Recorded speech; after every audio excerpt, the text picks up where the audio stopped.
अस्सलाम वालेकुम दोस्तों, welcome to my channel my simple cuisine. उम्मीद है आप लोग खैरियत से होंगे। मैं हूँ बीना सफदर और मैं लाती हूँ आपके लिए इजी डिलीशियस रेसिपीज़। आज मैं आपके लिए नेशनल अचार गोश्त की रेसिपी लेकर आई हूँ जो मैं चिकन में बनाऊंगी। और अगर अचार गोश्त खाने का आपका दिल है और आप बहुत सारे मसालों को पीसने का झंझट नहीं करना चाहते तो ये एक मसाले से आप आराम से चिकन अचार गोश्त बना सकते हैं। जो लोग हॉस्टल्स में हैं या जिनकी नई शादी हुई है या जो लोग बिगनर्स हैं उनके लिए ये रेसिपी बेस्ट है। तो चलिए रेसिपी स्टार्ट करते हैं।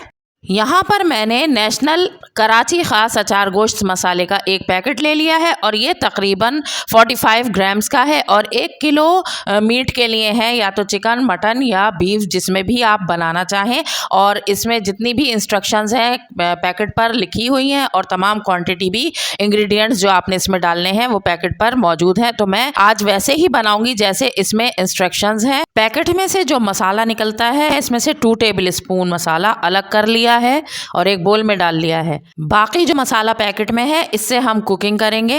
अब एक पैन में 1/2 कप ऑयल डालकर गरम कर लेंगे और इसमें 2 टेबल स्पून लहसुन पेस्ट और 2 टेबल स्पून अदरक पेस्ट डालकर इनको 1 मिनट तक खुशबू आने तक फ्राई कर लेंगे। जब अदरक लहसुन में खुशबू आने लग जाएगी तो यहाँ मेरे पास 1 किलो चिकन है, बोन्स के साथ है। अब चिकन को मैंने अदरक लहसुन में डालकर इसको 3 से 4 मिनट तक भूनना है ताकि इसका कलर चेंज हो जाए। 3 से 4 मिनट मैंने चिकन को हाई फ्लेम पर भून लिया है तो इसका कलर आप देख सकते हैं यहाँ पर चेंज हो चुका है। तो अब इसमें जो मसाले का साशे निकला था वो इसके अंदर पूरा ऐड कर देंगे।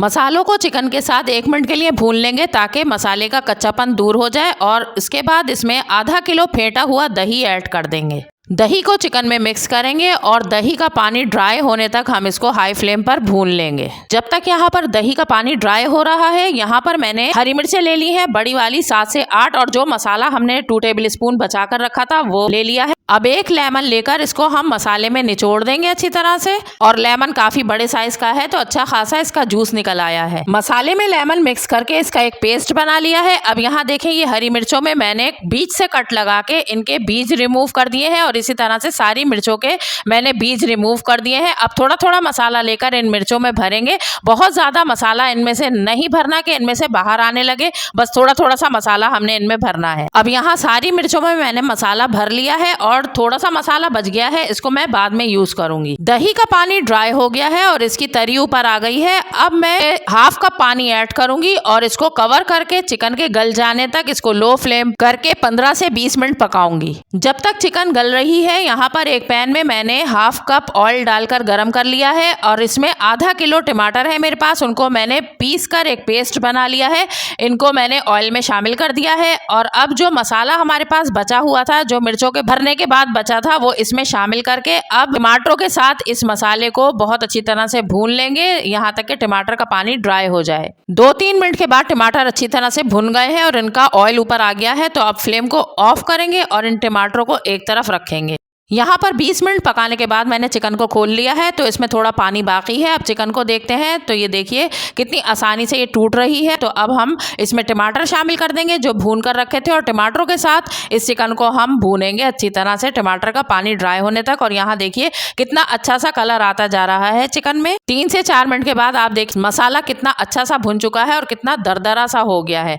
तो अब जो मिर्चें हमने भर कर रखी थी वो इसमें शामिल कर देंगे और इसमें तकरीबन 1/2 कप पानी मैं ऐड करूंगी क्योंकि मैं थोड़ा सा ग्रेवी वाला बनाऊंगी। और इसको कवर करके लो फ्लेम पर 2 मिनट तक दम पर रखूंगी। 2 मिनट के बाद मैंने इसको खोला है तो आप देख सकते हैं कि कितना मजेदार खुशबूदार झटपट से हमारा ये अचार गोश्त बनकर रेडी हो गया है। इसको आप नान के साथ या चपाती के साथ सर्व करें और अपने घर वालों को अपने मेहमानों के आगे इसको सर्व करें तो सबको बहुत पसंद आएगा। और अगर आपको ये रेसिपी पसंद आई है तो इसे एक लाइक दें, मेरे चैनल को सब्सक्राइब करें और इस वीडियो को अपने फ्रेंड्स और फैमिली में शेयर करें। तो चलिए फिर मिलते हैं किसी और अच्छी सी रेसिपी के साथ। तब तक के लिए अपना ख्याल रखें, मुझे दुआओं में याद रखें। अल्लाह हाफिज।